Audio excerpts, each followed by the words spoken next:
All right, cool. Welcome. This is my second episode, Wade. Thank you for coming on the second episode of what is being known as the NorthSide podcast. Anytime, buddy. Anytime.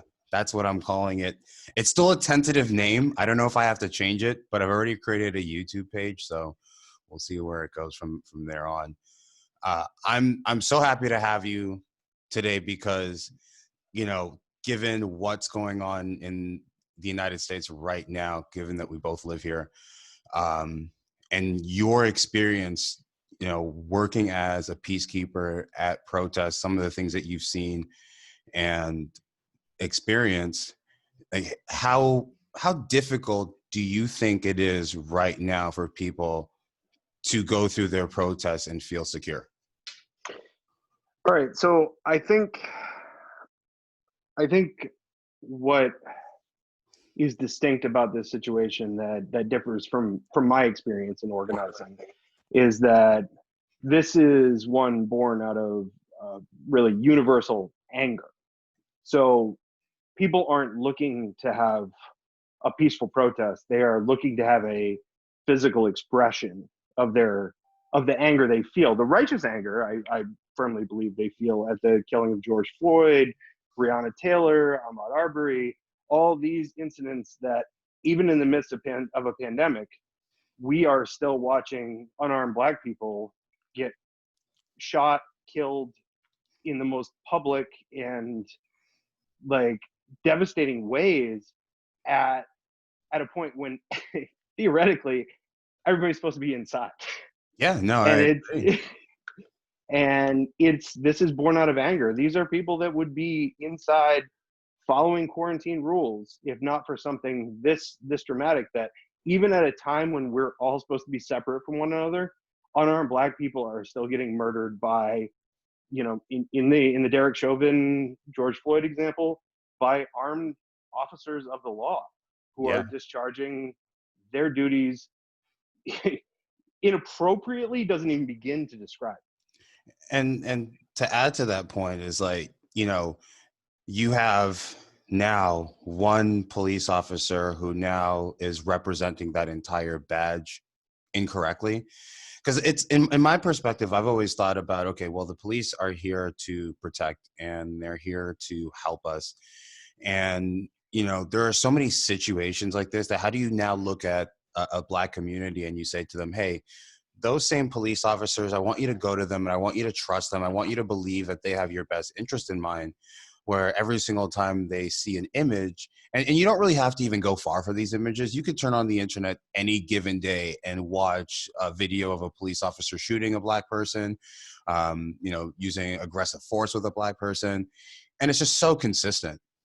So I wonder, when are we going to get to the point where people feel comfortable, or how would we even get there?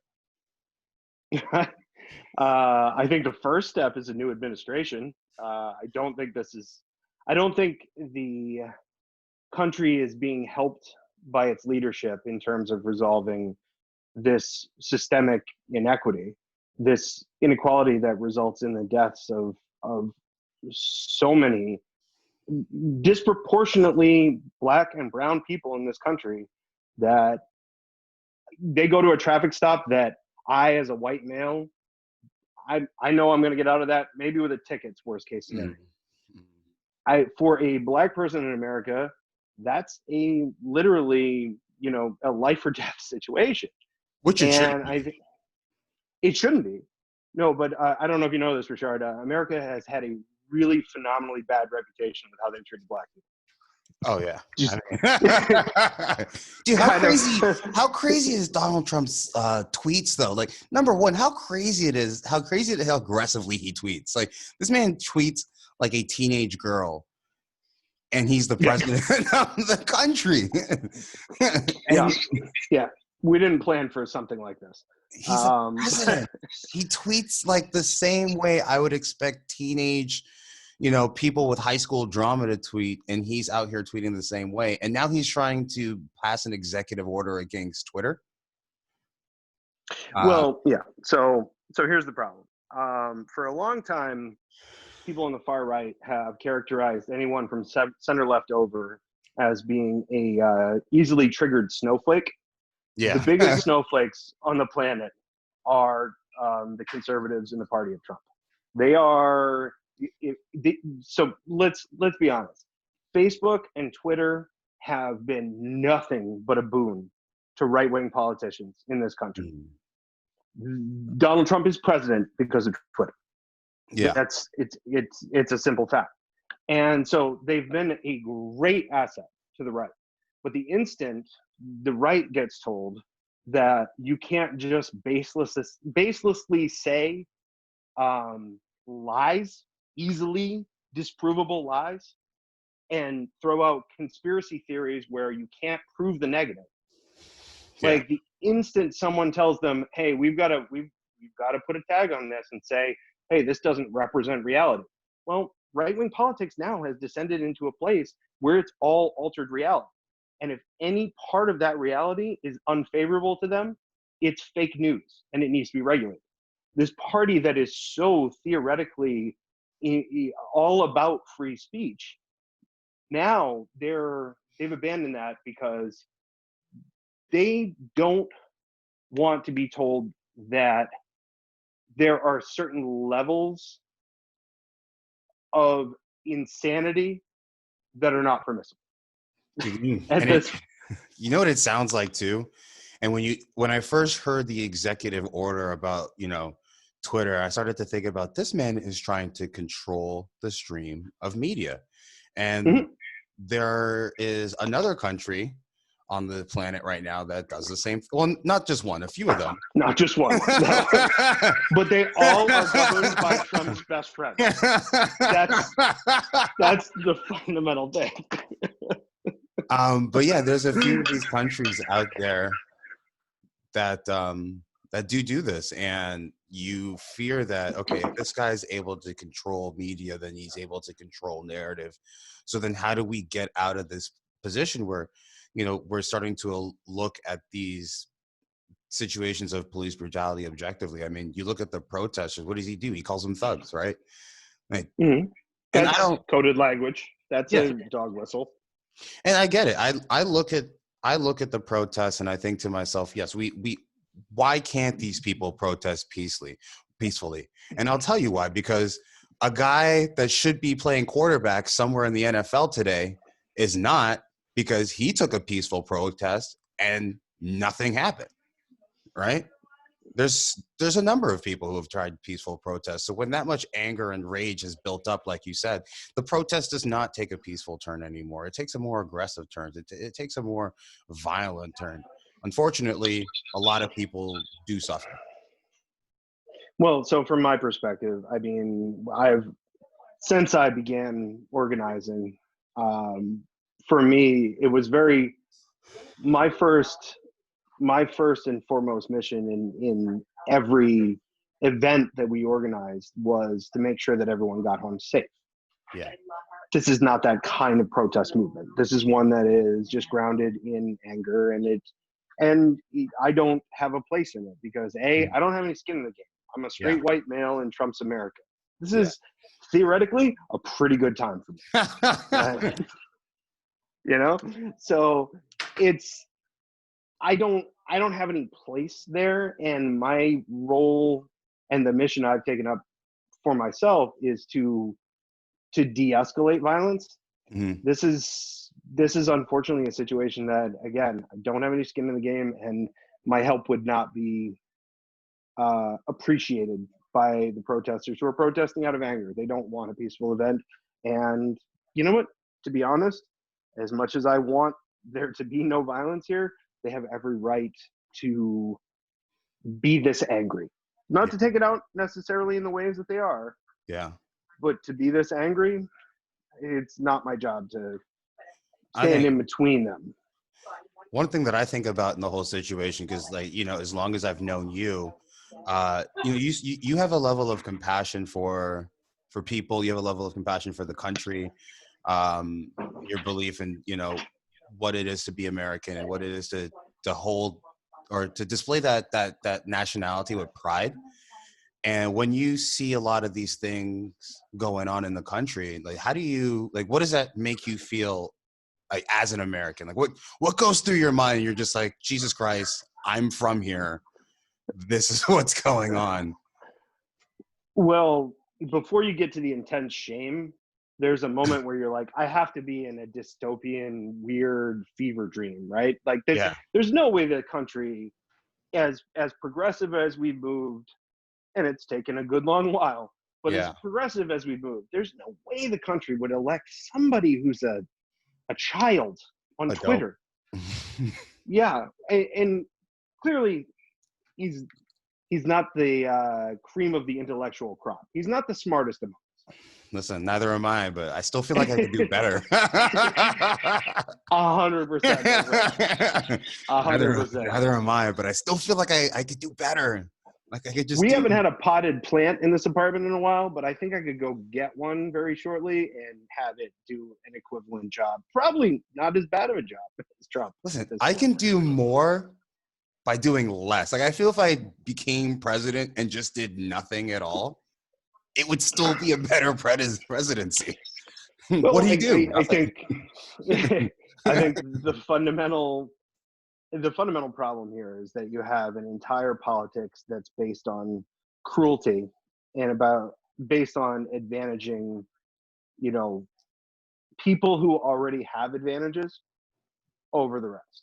Yeah. There's a fundamental thing where a fundamental disconnect between a drive towards an egalitarian society and this group of people that have always had, I rich white males in America have always had this slice of society that they control, and so now you have this drive towards an egalitarian world, and this group of people who are trying to hold on to power, and Yeah. it's butting heads, and it's been their power has slowly been eroded, but then they've been like, okay, we need to get smarter, and they turn around and they start manipulating a bunch of people whose interests are what's up. I said absolutely. Oh, okay. Sorry. Zoom call blues. There's a No, delay. There's a slight delay. Yeah. No, so they have a group of people that they've convinced to vote against their own interests based on wedge issues like guns and God. Yeah. And this large voting bloc in this country doesn't understand that they're voting for people who will advance the policies of everyone who keeps them from advancing, societally, financially, like there is this growing divide in America, where there is increasingly becoming less and less of a middle class, and it's So systemic and it's purposeful. here's a very interesting thing, and I kind of thought about this the other day, and it kind of relates to what you're saying. Is that um, this happened? Do you remember when I flew? I think I flew to Atlanta um, during Thanksgiving. I flew there, and I was in Logan. I was in Logan having a beer before my flight, and there was a couple guys in the airport, a couple black guys, and they were having a great time, but they were kind of drunk at the bar, but they're trying to meet everybody, be friendly with everybody, and it kind of made a couple white people in the bar feel uncomfortable. And you can see on the look of these white people's faces where they were thinking to themselves like, oh, I want to say something because I don't like this, but they didn't want to say it because they were afraid of coming across as like racist in the moment, which is like, no, you're still racist. You're just holding it in and it's killing you. Well, that actually plays to something that is part of the Trump phenomenon, that there were a lot more racists than we thought there were, and they've just been given the permission structure. They've been given the permission structure to say it out loud. He became president and they just crawled out like, oh, I think it's my time. But to get back to that, was the weirdest part about that interaction was you can see on the look of those people's faces that what they really wanted to say was, why can't you be more like me? Right? Their expression wasn't necessarily, I don't like black people. It was, why can't you be more like me? And then that whole situation right there is, it's built into a deeper issue of, well, they can't be like you, right? I know you want them to be like you. I know you want them to talk like you, dress like you, and have all the same demeanor that you do. But their upbringing is different than your upbringing, right? I had a friend who grew up who was telling me that when he moved from Jersey to North Carolina, he went from a mediocre kid in Jersey to a smart kid in North Carolina, right? That doesn't make Mm. sense. Um, so getting to the point is that they're not coming from the same upbringings. They're not coming from the same opportunities. And then even when they get to a certain level, you you know they start to have to think about what their next decision is. When I was in school, I did an assignment, and part of the assignment talked to a drug dealer in Chicago. And he was saying that he spent his entire life thinking that the right thing to do was to get an education and then get a job. After he did that, he got the job, but he saw, white people with less education or less experience that had continuously move forward. Now, he still had bills stacking up. He had a child. He had all these things that needed to be taken care of, but he wasn't getting the financial support that he needed from his employer. So he said to himself at that very moment, it was more beneficial for me to become a drug dealer than for me to Mhm. stay the course of corporate America. Right. So you now think about that and you say to yourself, well, how many of these Black people are looking at white people saying, yeah, we want to be like you. Right. We want to have the jobs. We want to do this. We're not getting the same opportunities to do it. Right. This entire system is set up so that only those with, you know, money get good education. And if you don't have money, you get terrible education. And that terrible education that you still have to pay for is not going to earn you enough money to pay off the debt that it costs you to get it. Yeah, I mean, the debt is the significant issue in the equation. Like, you can you can go get your Harvard education, but if you don't come in with the right resources, I mean, you're talking like, I'm very lucky to have had the academic experience I did. But when I look at what Tufts costs now versus when I went there, I mean, I think it's like $63,000 a year. Is that out of state or in state? It's not a state school, so it doesn't matter. It's yeah, that's flat tuition, Wow. but that's it's money on paper. So Yeah. it's a situation where, you know, if they identify people from lower income families, they're going to make up a lot of the difference. But I mean, one of the fundamental issues with it is that no matter what financial aid does, if you're going to go to one of these top tier universities, Hmm. you're going to come out of it with a significant amount of debt. And we're talking, I've known people who have literal multiple hundreds of thousands of dollars of Yeah. student debt to walk into a job where they get paid, 50K. If they're lucky. It's difficult to pay all that back. And there is no option. Like, even if you declare bankruptcy, those student loans still hang with you. Yeah. Like, And it all ties in, man. It all ties in because, then you go from, that same person is now out there in the world and they're frustrated, they're angry, and they're not experiencing life the same way that everybody is. And they see things differently and they hear stories. I mean, listen, I'm not even going to lie. I've heard stories of people who have had interactions with police officers, and I hear that shit and I'm thinking to myself, how the hell did that happen? What's going on?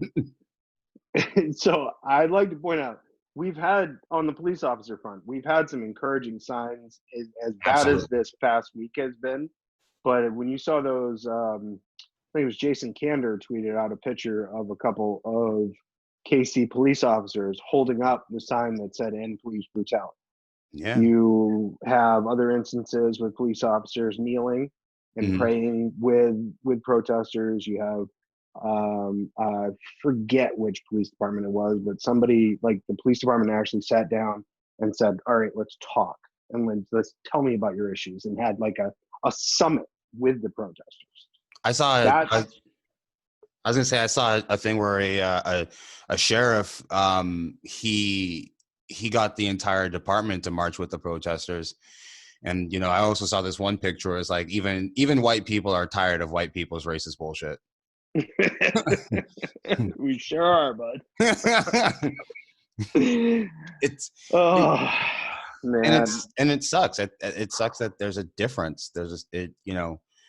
A lot of people don't realize what that difference is, and some people see the protests and they think that, okay, well, they should just march, they shouldn't be violent or whatever. But there's a really big difference of the experience of one person when they go out. I mean, I've experienced it multiple times.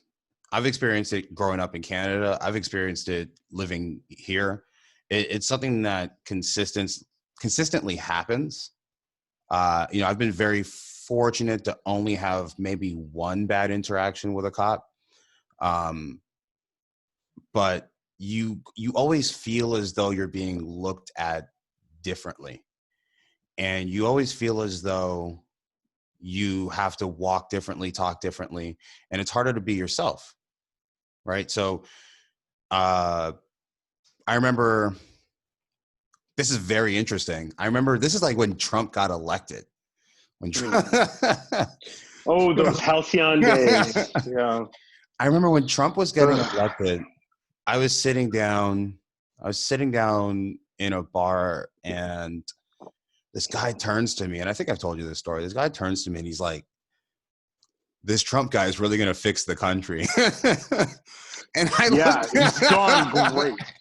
And I looked at him, and in that very moment, I was like, man, I really think you've misjudged this situation. Yeah. You really misjudged this situation of a person to tell this to.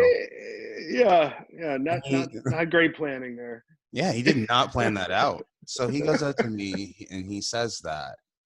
And then the next thing I don't remember what I said to him, but the next thing he said to me was, he's going to get all these people who are not from here out of this country. And I'm like, man, you are just 2 for 2.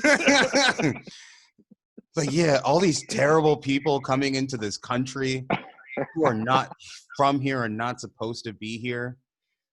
And it's like, I'm tired of it. And he's going to fix it. He's going to make it better. I'm like, man, wow. First thing, I can't even focus on the first thing because you jumped to the next thing.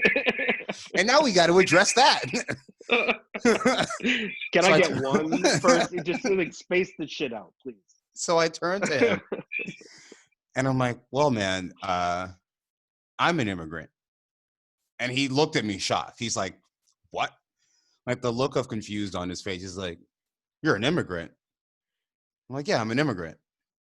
He's like, well, you speak English. That's the point where you were like, I'm also black. He's like, well, you speak English. And I'm, yep. I'm an immigrant and I speak English. And he's like, well, I was like, oh. I was like, yeah, this is, I can't really side with you on these two things because number one, this guy doesn't seem to be all in favor of black people. He doesn't seem to be in favor of immigrants. I am both of those things. So I can't. Kind of right in his crosshairs. Yeah. He's like, and then he looked at me. He's like, oh, well, you're one of the good ones. And I was like, what do you mean? Okay. How the hell do you know? And he's like, well, yeah, you're one of the good because, you don't talk like them. You talk differently and you dress differently. And it was, and this is, that interaction is a reality of every single time a black person leaves their home, whether they want to or like it, they're being judged by a world around them on a level that is, they can't even compete with because they don't even know what the fucking rubric is, right? They're out here trying to be themselves, but they don't even know what they're being judged on. And every single time they try to do something that they think is right because someone told them it's right, it's, no, we're not judging you that way today. We've changed it this weekend.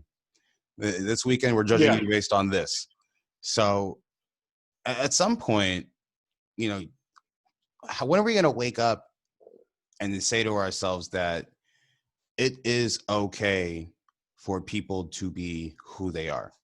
When are we going to say to ourselves, we are going to start giving people the same opportunities as everyone else to get to where we are in life, right?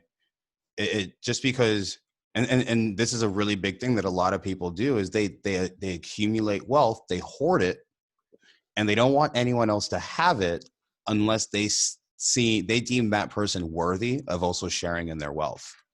So Yeah, I mean,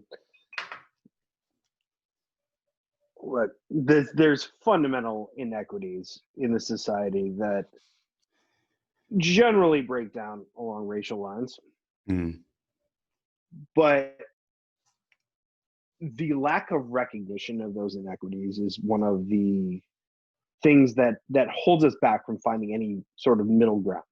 yeah, Because these things are provable, statistically provable. yeah, Like, Black people are more predisposed to live in lower income communities and have lower educational attainment rates based on societal factors. Black people are much more likely to die in a traffic stop than a white person because of societal factors. At some point, we need to address that and level the playing field.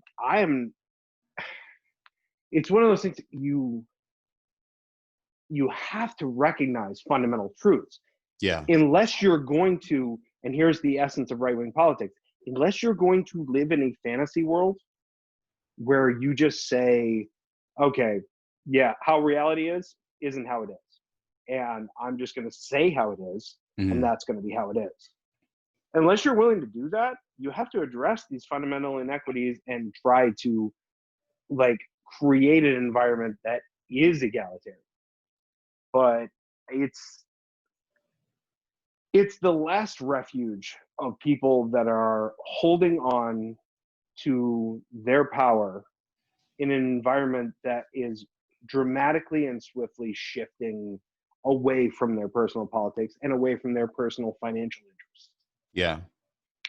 My biggest thing, I've always said that, well, at least I believe, is that, the concept of like racist business tactics, it doesn't make sense to me, because in my mindset, I want as many people capable of buying my product. The more of my product that I can sell, the more of my product that I can get into the world, the more I can expand my business. Doesn't matter what color the people are, but the more of it I can get out there, the bigger of a company I can become, the more money that I can make. Right. I mean, that the color of green dominates that. Yeah, it's But like green over everything, man.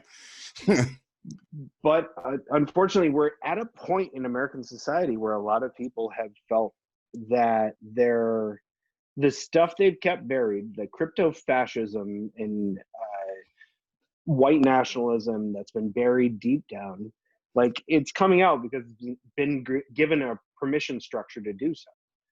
And now we're seeing people that otherwise would be pleasant as punch to your face, Mm, who now feel emboldened to take an aggressive stand, or like the Ahmaud Arbery situation, to just shoot an unarmed Black guy while he's out for a jog. right. Like, yeah, I mean, we're having a situation where it's the expression of a lot of things that have been tamped down in American society, and Mm, people have just put in the backscatter. It's there, but they don't act on it. Now they've been given the permission structure to act, and we're in a nationwide race riot, yeah. frankly, because of that. And it's so sad, because on the there's so many things about it that is sad, but one thing that I think about is, like, how many mothers, fathers, sisters, cousins, aunts, uncles that have, Black nephews, cousins, and they're thinking to themselves every single day, before, my my son has to leave work, he's got to go drive for however long to go to work, and is he going to make it to work safely? Is he going to make it home from work safely? Like, that's a real thing that parents are thinking about their kids. Like, kids are getting And it's a real arrested. conversation they have to have with their kids. That's one of the most heartbreaking things I've seen from this whole thing is when a mother has to have a conversation with her 4 or 5 year old child and say, okay, I need to talk to you about the way you need to act when you're out in public, because these really benign things that you might not think of otherwise might actually get you with a fucking bullet in your head. Yeah, that makes no You know, sense. It doesn't.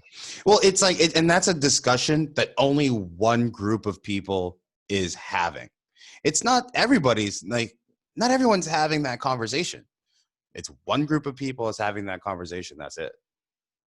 Yeah, I think as a white person who grew up in a probably 99% white state, I you got I you got to I give your think I state saw. more credit than that. Well, no. I think I saw a black person for the second time when I was probably 13. Like this is the thing. You might go on vacation and see a black person one time, but seeing one for the second time was a monumental achievement. And I was probably a teenager when that happened. Maine is pretty homogenous, but we we well Got you off track. yeah, you got me off track. I lost it. I don't know where we were going before that. But yeah, the one thing I will say is that, and it speaks to it, is that one of the biggest things that I've noticed about social media now is what I'm seeing is like the compilation of middle-aged white women who are calling the police on black people. Like, it is. Oh, the Karen factor. Yeah, the Karen factor. What the hell, man? Like, this is a bad look for middle-aged white women right now. Well, yeah. I mean, it's been going on for a while, but it's taken until social media, where white women writ large figured out that they could all do this. So, like, so it's Now, it is now we will also add in there that we are not accusing all white women of being Karens. We're not. We're just accusing Karens of being Karens. But Now, not just all people. white women are Karens, but all Karens are white. It's like the champagne. But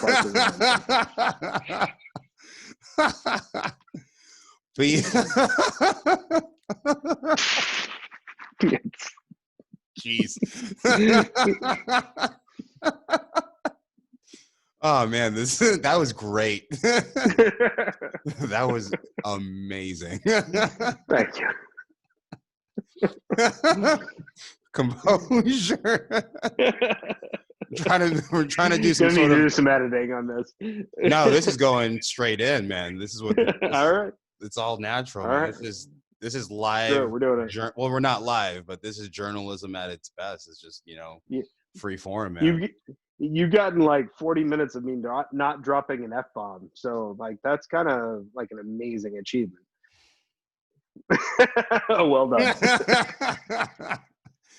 But yeah, the you could go on the internet today, and it's gotten to a point where, like, I feel bad for just anybody named Karen. Like, you've just. To be honest, most of the Karens I've met have sucked. Like, this it's got to be a terrible time to be named Karen and just being like, I'm not associated with those other Karens. Their names are not even Karen.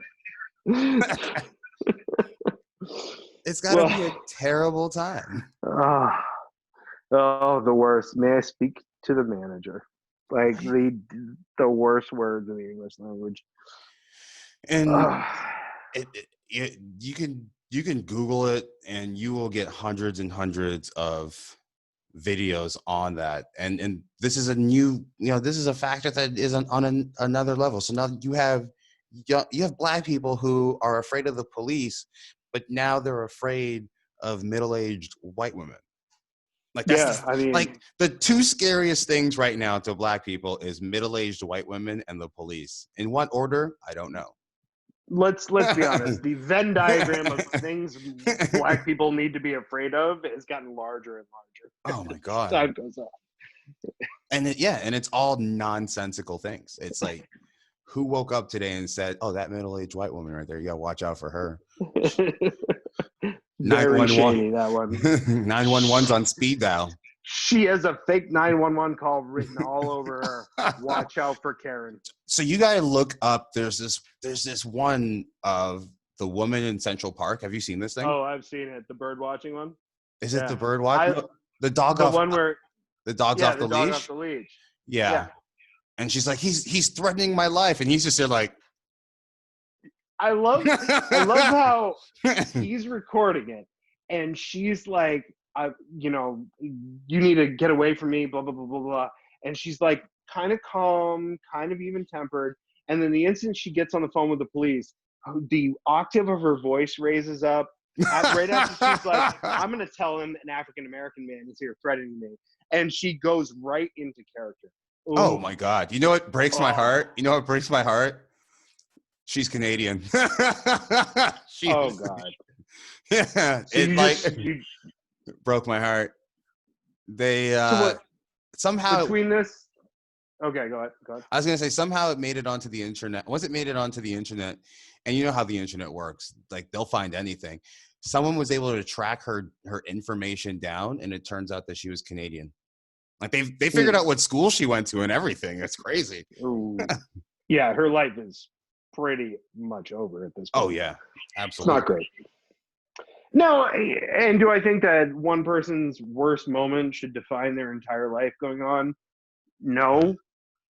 But yeah, you need to spend some time in the barrel after you do something like that.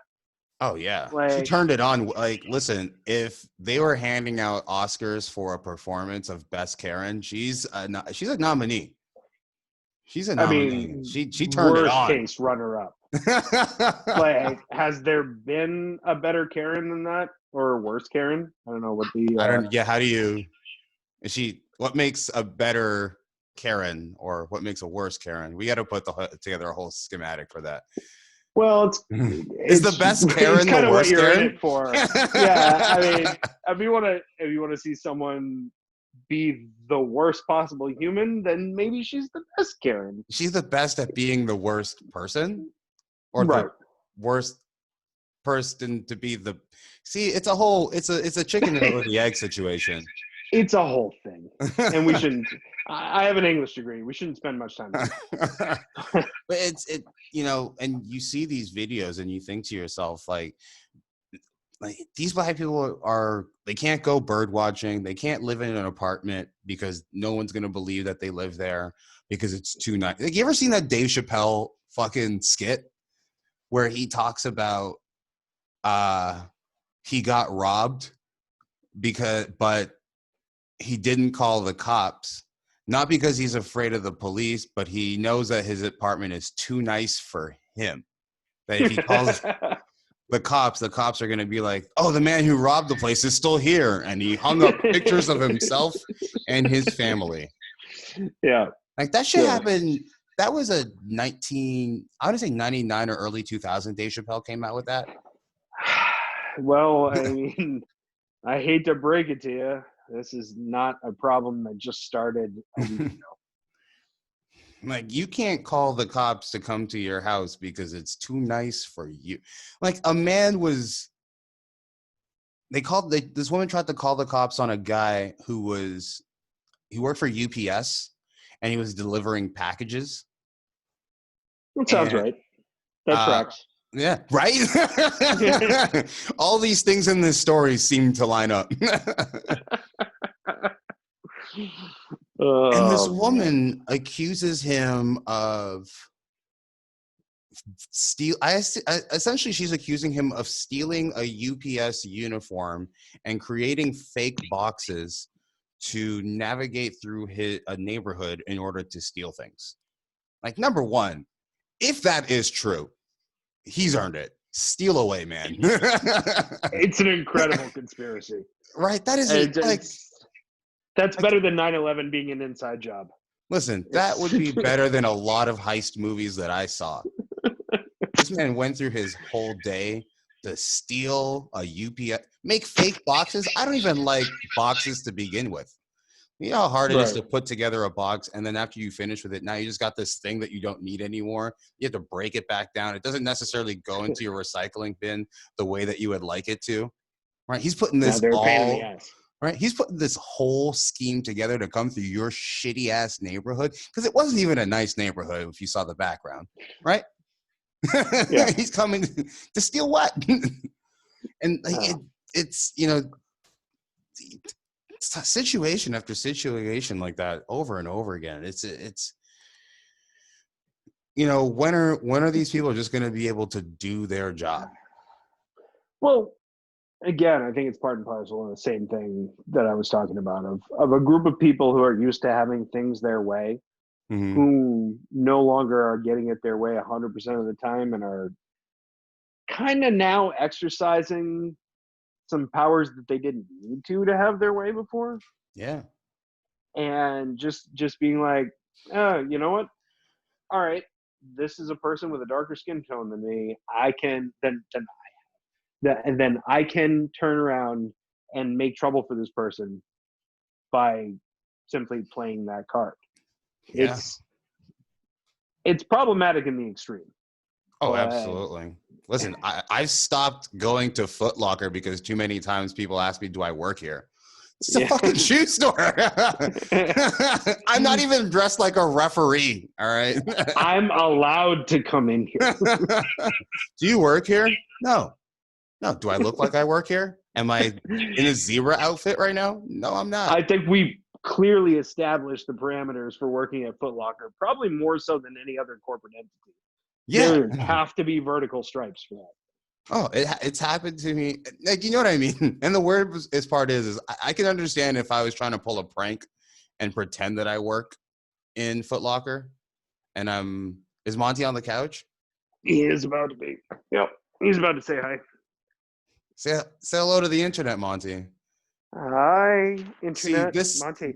see this is the great part of a podcast or a video podcast is like we're talking about some really heavy things. And if you needed a little bit of a pause, here's a cat. Here is a cat who's had a really hard 3 months at this point. He's had He too is much of not you. used to. Yeah, he is not used to having human beings in his space this often.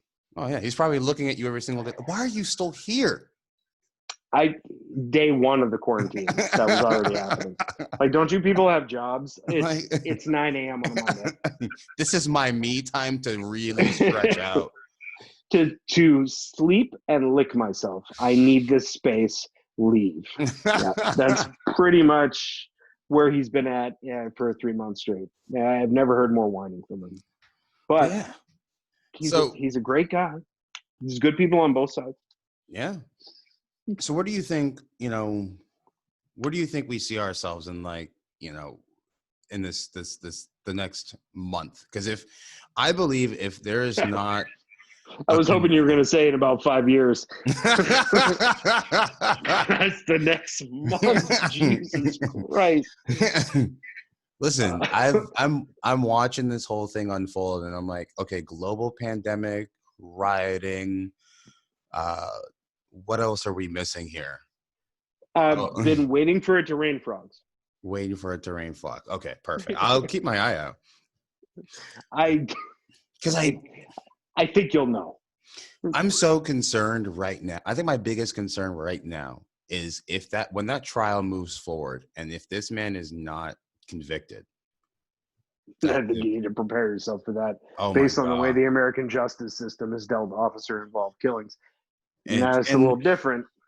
And once again, I just want to say this right now is that, what we're talking about, we're not trying to say that, the law enforcement is bad. We're not saying that police officers are bad because personally, I play hockey once a week with members of local police departments and they're all great guys. Like they had no clue who I was. All they knew was one guy that plays there knew me and invited me out to play. And ever since then, they've been great people to me. So I don't think that to say all police officers are bad people based off of what one person does is not just. But at the same time, it does I'm not hurt the shield. I'm not that guy who is judging, who's painting with the broad brush with all police, because I would say, and part of this is the privilege of being a white male in America, is that every interaction I've had with the police through the time that I've been involved in organizing has been an almost universally positive one, Yeah. with one exception, one guy who was not happy to see us. But as a general rule, I've had a very good experience working with Boston PD and Cambridge PD and Somerville PD, and I think they're incredible people doing a great job, doing a very, very difficult job. Yeah. And But people forget that. People forget that. Boston is a bubble, and Boston is not the reality of what America is. Mhm. It is very much the PG version of America. Yeah. And Because even I've had numerous great experiences with police officers, with except for one police officer that was just being the dick for some reason. I don't know why. there's always one. There's always one, right? But Yeah. that one guy does not dictate what the entire shield stands for. And we as people need to remember that one guy doesn't speak for everybody, but it Mhm. does it does hurt the shield. It does hurt the brand. It takes forever to build trust, and it's so easy to lose it. So easy. Yeah, and I think that's one of the difficult things, is that there could be 99 out of 100 people doing things the right way, by the books, protecting and serving, and then you have one Derek Chauvin who puts his knee down on an unarmed black man's neck until he dies, and that then casts that entire department in the wrong light. Oh yeah. And I think that it is important to address the fact that we have not had enough accountability in our system in the entirety of our lifetimes or before, where police officers were held accountable for using lethal force. Mhm. That's something that needs to be addressed. But you are right in that there's a lot of really great people taking the job seriously. There's Absolutely. there's just some people who get that responsibility and that ability to discharge that responsibility, Mhm. and they don't treat it with the appropriate gravity. And it takes And I was going to say and that one individual who ruins it for everybody, it's that one individual that ruins the connect between the Black community and law enforcement. Because no matter where it is in this country, if you have a law enforcement team that's trying to reach out to the Black community and try to build relations to help better that community, all it takes is one guy in that department to ruin what an entire group of police officers have been trying to accomplish, right? And now we're back to square one again, because like right now we're back to square one, and it's so bad now that I would say before it would just affect maybe that one district, but now one police officer in this country does something stupid, it ruins it for every police officer in this country. well, In a sense. some might argue that there are many police officers that have come before that have already ruined it. But So yeah, the building of it. let's be honest. There's, there's And systemic things that Derek Chauvin is not. He's a symptom of the disease, but he's not the patient zero. yeah, he's not. Like this is something that is systemic and widespread, and really it's not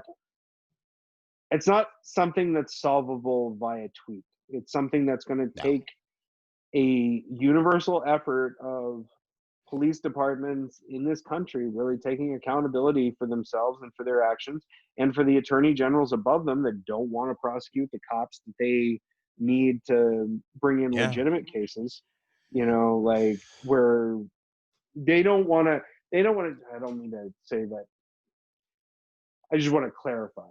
Yeah, take your time. They, because I think I just stepped on a landmine. No. So in terms of prosecuting cases that they want to see to fruition that are not against cops, Hmm. they don't want to turn around and prosecute the cops and then lose Yeah, their connection with those people, because because then they've lost so there's been every a long there's been a now.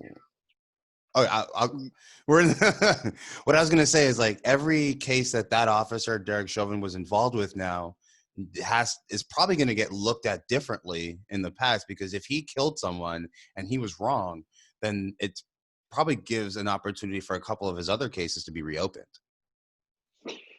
I think that depends on whether he actually violated any protocols anywhere along the way. Listen, I But don't know anything about. I'm just going to go ahead and say I don't know anything about it. I'm just assuming. what I do think is that it will shine a very bright flashlight on all of his prior convictions. And Mm-hmm. if there are things that weren't done by the book, they'll be found. Yeah. I don't think it's a broad brush just because this guy did this horrific thing.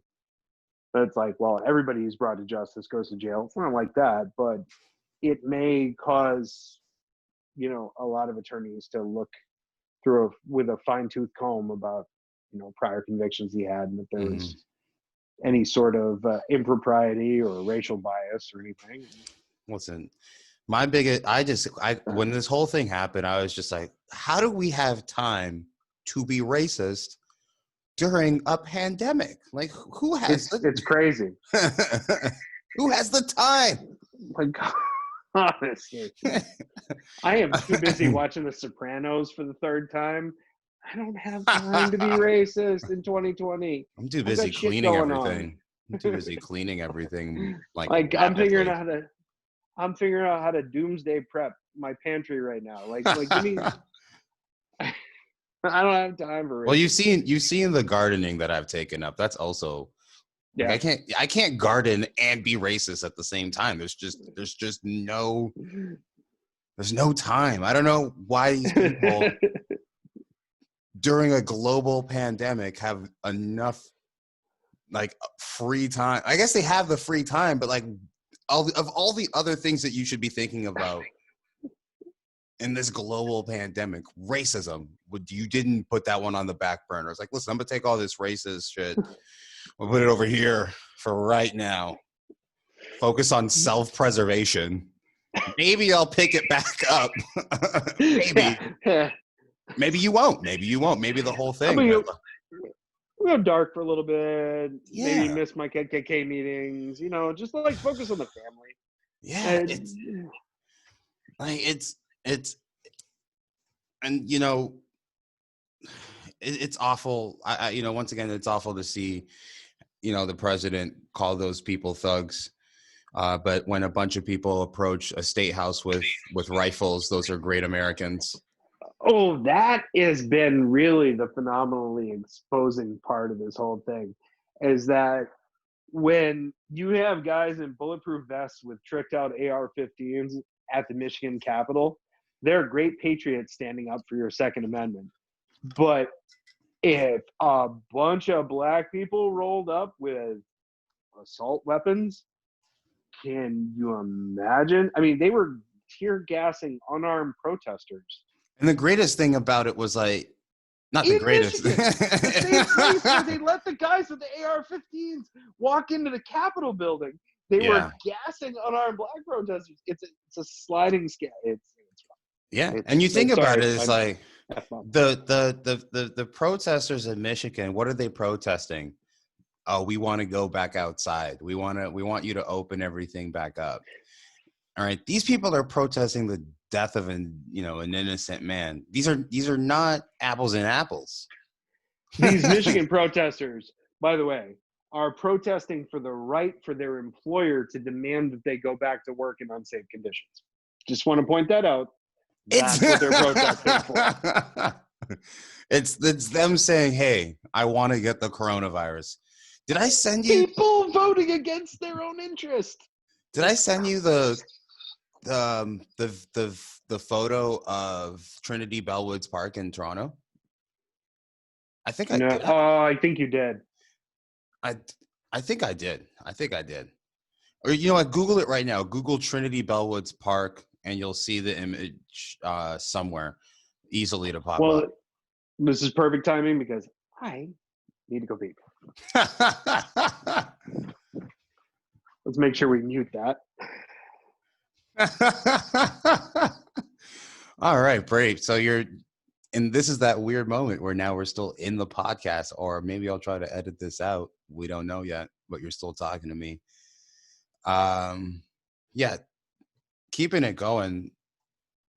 It's good to believe that there are good in police officers across the country. And I believe that there are. I believe that just because we see these police officers do, bad things doesn't necessarily mean that everybody is a bad person, right? We can't judge one person off of and attribute what we judge from them to everybody else. Um, hopefully, right? Hopefully, we as a people, we move forward from this. I think it's possible. I think there's a lot of possibilities that are out there, but we can't deny that every single day a Black person leaves their home, their expectations in the world are tremendously different. And every single day you have to think about what car you drive, where what you do. And eventually we just gotta, like, we can't ignore these facts anymore. You missed out on what I said. I might have to edit No, it I out. was listening the whole time. I just had myself on mute. You're gonna need to. You're gonna need to edit that part out. Hopefully. But yeah, Yeah. that was a quarantine necessity. But yeah, I think the first thing that we can do is as we begin to mend and as we begin to heal, and or at least hopefully we begin to, is I don't think healing really starts until January 21st when there's a new president. To be honest, I yeah. think this is. It's just a country I have never seen this before in my 41 years on this planet. I have never seen the country this entrenched in its foxholes. Like there's very few people who haven't made up their mind. Either basically, I think it either comes down to the people who are okay with babies in cages and white supremacy, and the people who aren't. But at the end of the day, everybody's kind of picked a side because Trump has been the most divisive president ever in the history of U.S. presidents. Yeah.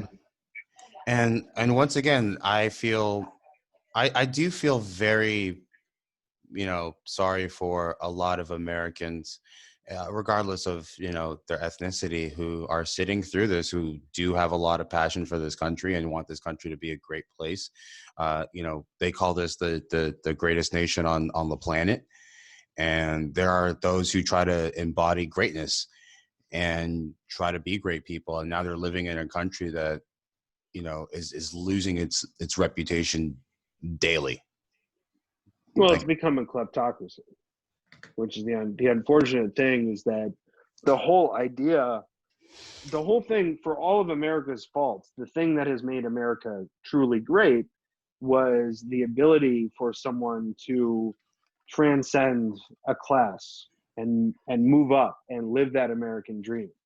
And now you're seeing a bunch of people who were privileged when they came into this world now trying to expand the rights of the truly privileged and limit the rights of everyone else and create this greater, broader divide where there's essentially a serving class and a ruling class.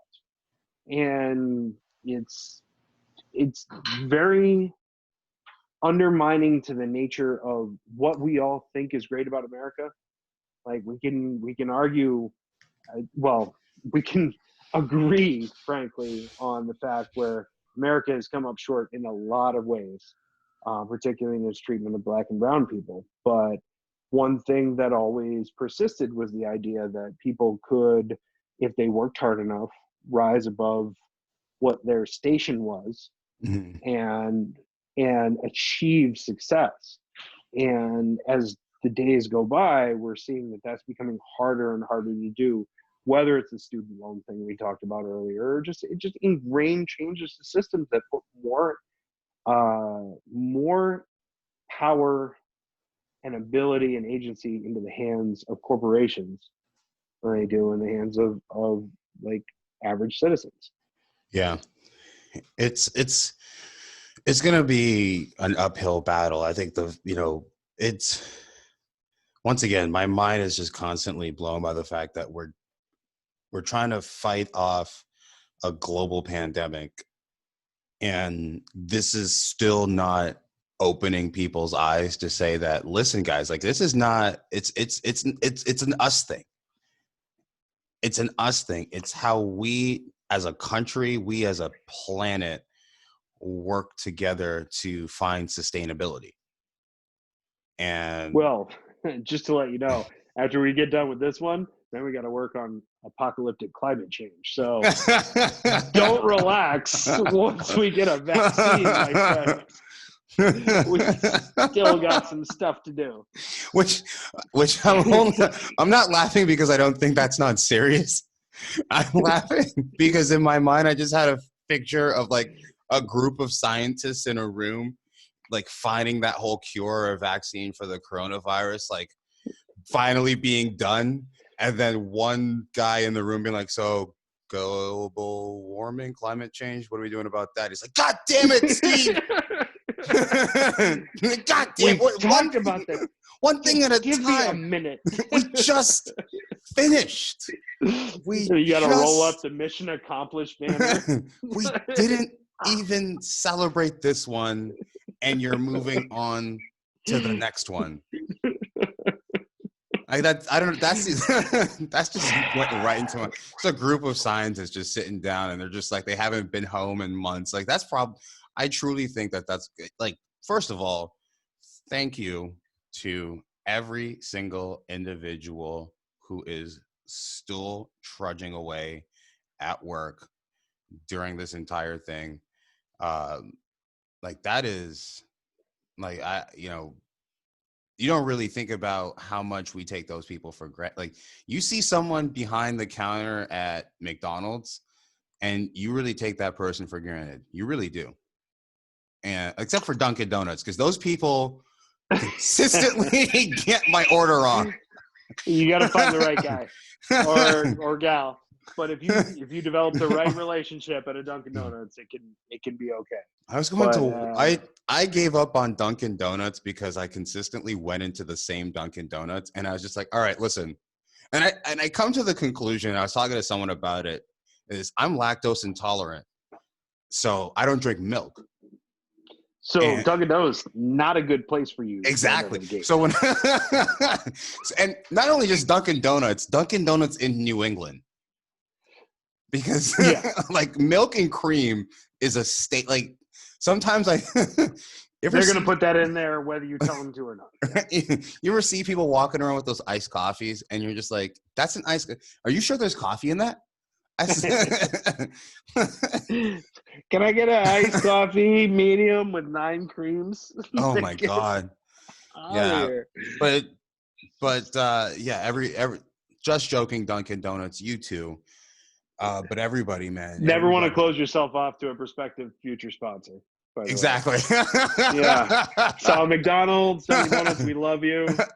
Like, you're great. Subway, whoever else wants to get in on that. Absolutely. I got to get more. Well, I think according to YouTube, before I qualify for a YouTube partnership, I need to average a minimum of 4,000 hours of views, and I have to have 1,000 subscribers. But listen, I'm not doing this for monetizing it. I'm not doing it for money. I'm doing it for fun times with friends, having a couple drinks, hanging out. Any money that I get from it is just going to go back into it, because like, this is just for fun. Let's be honest. Without the quarantine, this is what we would be doing right now anyway. Exactly. We're taping it. Which we have needed to do for a while. All right. Yeah. This is and I'm here for you. Listen, we got to acknowledge that there are nurses who have been at work consistently, doctors, firefighters, all the first responders, everyone who works at a supermarket. Like I walk into the supermarket and I see the same people every day just getting after it. And you got to really appreciate everyone who's still going into work every single day, knowing the dangers that are out there. And Well, for some people, there's not a choice. And exactly. that's I mean, we've seen, so like Chelsea is one of the hardest hit communities in the Yep. greater Boston area. They are the number one source of positive COVID test rates in all of Massachusetts. Oh And it's wow. because that's where a lot of essential workers live, and they take the blue line, which is the only line that didn't see Goes to yeah. a sharp of a drop off since the pandemic. Like the only time, like these people have been going from their homes in Chelsea and along in Revere, Everett, along the Blue Line, and Mm-hmm. they've kept going to these jobs because they have no other option at this point because they are essential workers, Mm-hmm. and their communities are seeing so for example, Chelsea, I think the last data I saw was 600 positive COVID tests per 10,000 people and of their community. The next one down is like Brockton at like 300. Wow. So they legitimately, because they are serving the needs for the greater Boston area, this community is disproportionately penalized Well, thank you to by everyone who works in Chelsea, man. yeah. Like you guys are the real heroes of this right now. You guys are keeping The real MVPs. keeping Massachusetts running right now. Yeah. And they're taking a big risk, and they're the ones who were not able to quarantine because they were essential workers. And The listen, the crazy part of all this is we need to figure out how to come out of this as better people. Because we're not I mean I'd say about 50% of us are committed to that. I think we need to find out a way to come out of this as better people, because we didn't come into it as great people. Right? We didn't come in. Hey, Some of speak for us. yourself. I do okay. I do all right for myself. Right. Dude, how great, because even I was a little bit selfish at one point when I I think my flag's gonna fall. But when when it first started, and I was just like, the train's pretty light. Like I got all this space. Enjoy. This needs to be a daily thing. But yeah, we need to come out of this better. I encourage, everyone. I think we will. But I do think, not to get overly political, despite the fact that everything out of my mouth is overly political, I'll say that I think we will come November. I think there is a groundswell of support in this country that we need different management because it's been badly mishandled. And, I hope 20 I really hope 10 to 20,000 people don't throw it for a dead fucking gorilla this time. Oh, where did that happen? Yeah, you didn't hear about that? Like, I think somewhere between 10 to 20,000 people voted for Harambe in the Trump election. Well, that's got to be across the entire country, right? I don't know. Yeah, not probably. That it makes it better. I'm trying to justify it here. I'm trying to find it. No, it just wasn't one state. Actually, it was fuck it. 10,000 Wisconsinites voted for Harambe, and that's why we got Trump. No, that's fake news. Yeah, at this point, I think that people have gotten the idea that we really need to move back towards an America that isn't this polarized. And I think Joe Biden is the choice to do that. Like I'm a big EW person. I got my show it, my man. We persist. I'm a Warren Absolutely. Democrat through and through, but I do believe that America just said what they wanted in the Democratic primary. They told us that they wanted someone who was closer to the middle, who was a known commodity to them. And, did it hurt to lose the primary? Sure. But do I recognize that I've got to kind of surrender myself to the will of the electorate at this point? And they said that Joe Biden, which is what they've consistently said this whole time, which is frustrating to admit, but the polls have always been that people trust people. The vast majority of people in this country want to get the fuck rid of Trump, pardon my French. And they view Joe Biden as the surest way to do that. Then you know what? At this point, I think this election is not. It's not about what you think about Joe Biden. It's more about getting this man out of the White House. Right? We had an opportunity to not put him in there, but a certain group of people, I'm not going to mention names.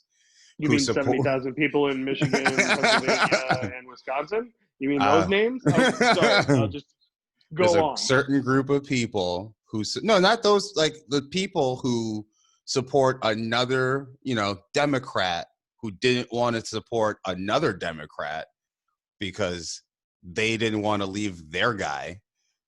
Hint, hint. Just to, there were a substantial amount of Obama, Trump voters. Yeah. Like there are people who pulled the lever twice for the first black president and then pulled the lever for Trump in the wrong places. Yeah. And it's befuddling, but I do believe anybody who had an open mind that they would pull the lever for Obama in the first place and would have an open mind to pull the lever for Trump. Like they've got a large Overton window, right? Like you are talking about, like Obama's a center left Democrat. Trump is way over here in outer space. So like if somebody would vote for those two people, you've got to think they have a pretty open mind. Yeah. And I take comfort in the fact that that's a voter who will say, okay, if information has changed, I'm going to reevaluate my decision.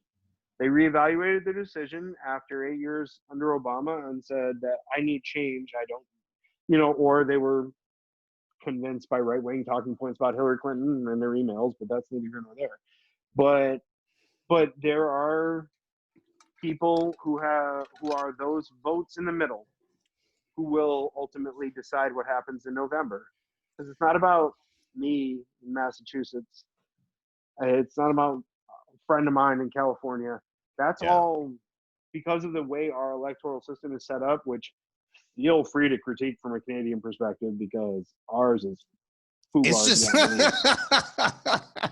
well, for me, it's just different, man. It's just like I'm trying to grasp I've gotten better at understanding how it works.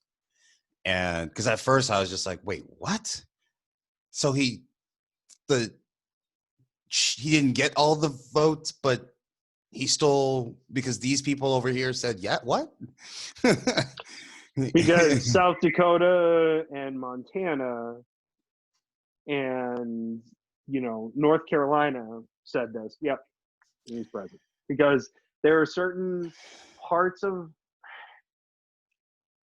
it's unfortunate because our system was actually set up in a smart way for America in the 1700s, where it's like, well, we don't want a state with 7 people in it to be completely disenfranchised, while Massachusetts and Pennsylvania and New York have. I gotta close this window. Give me 1 second because this thing is like, hold on.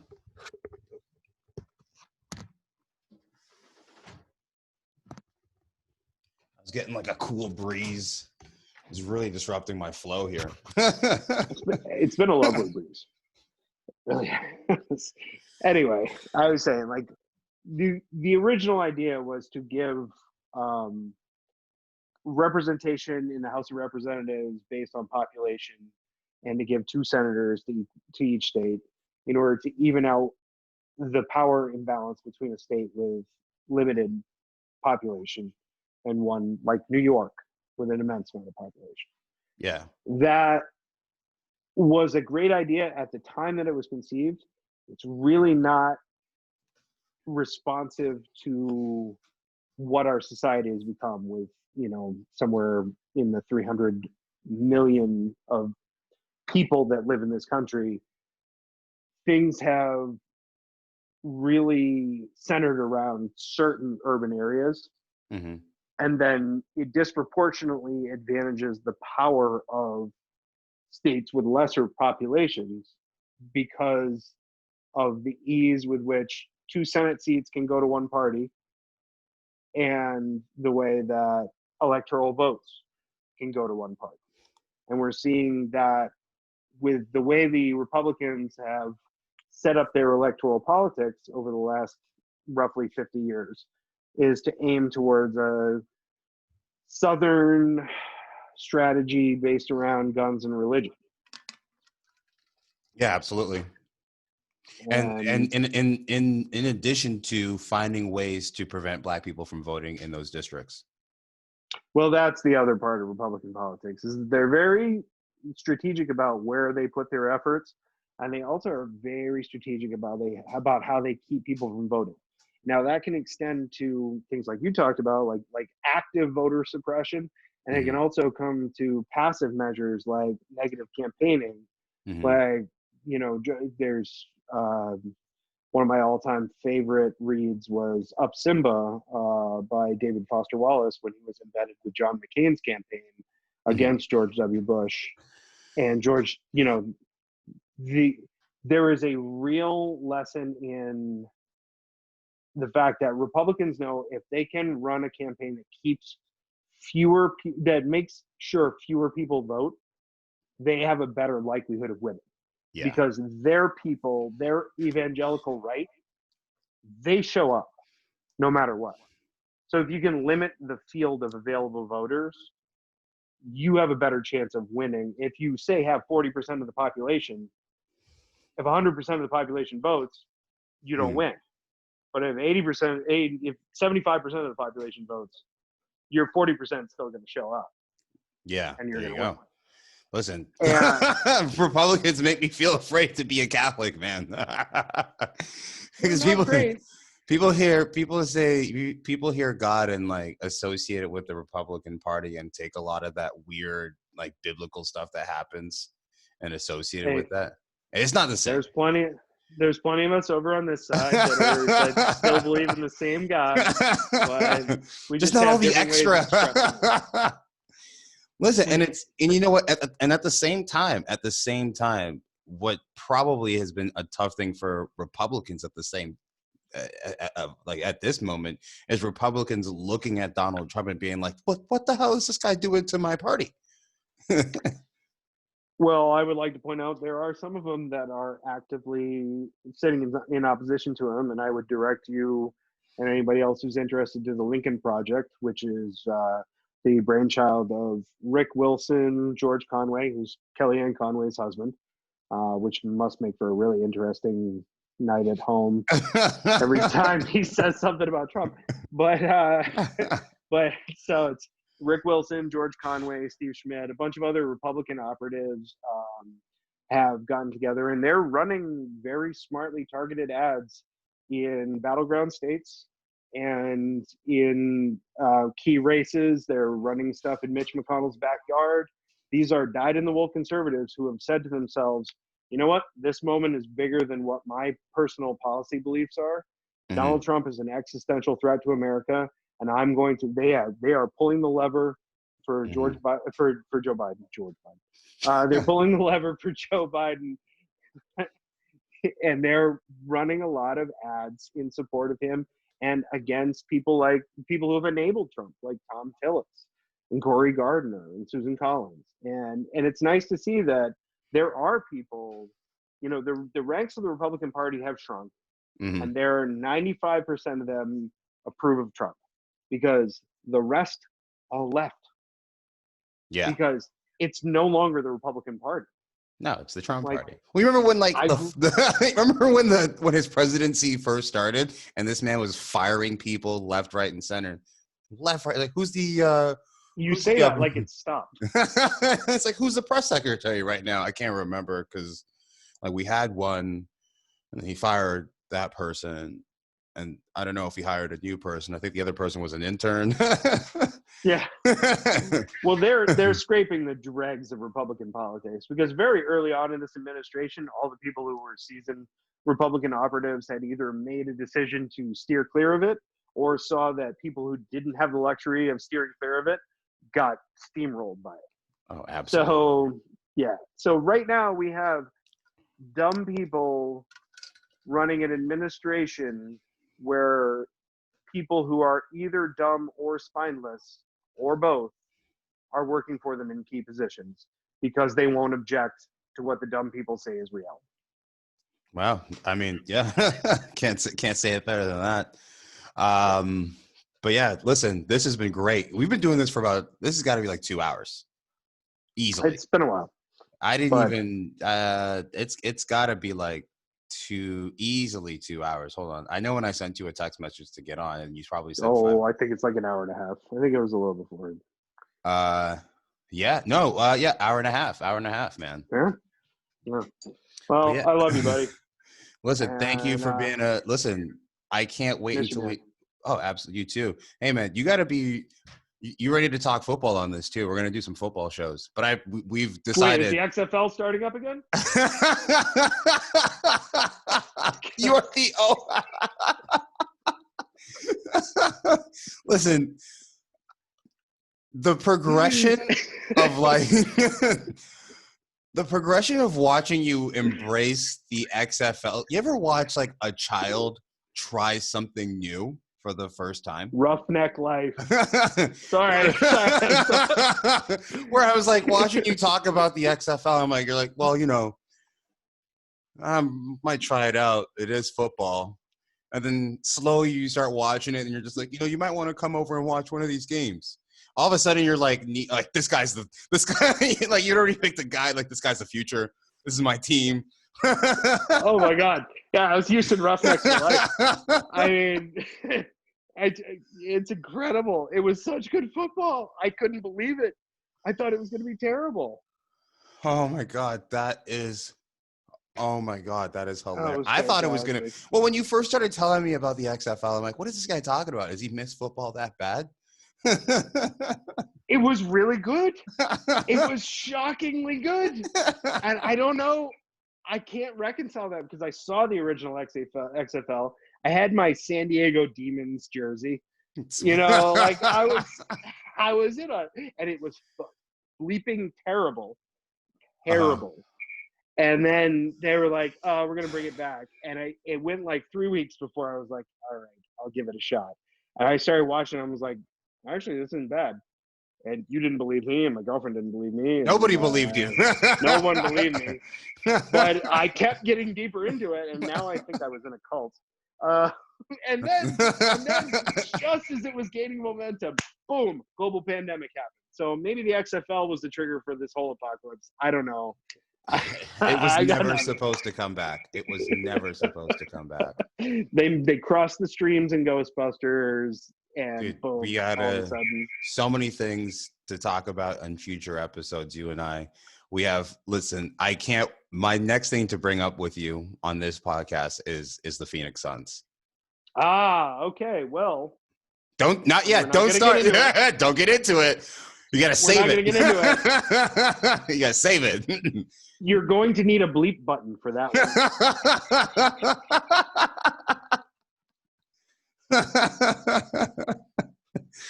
Are you sure I'm going to need a bleep button, or am I just going to be like, you know, I'm just going to cut your screen for about 3 minutes. I'm going to look at the camera and be like, right now, Wade's talking.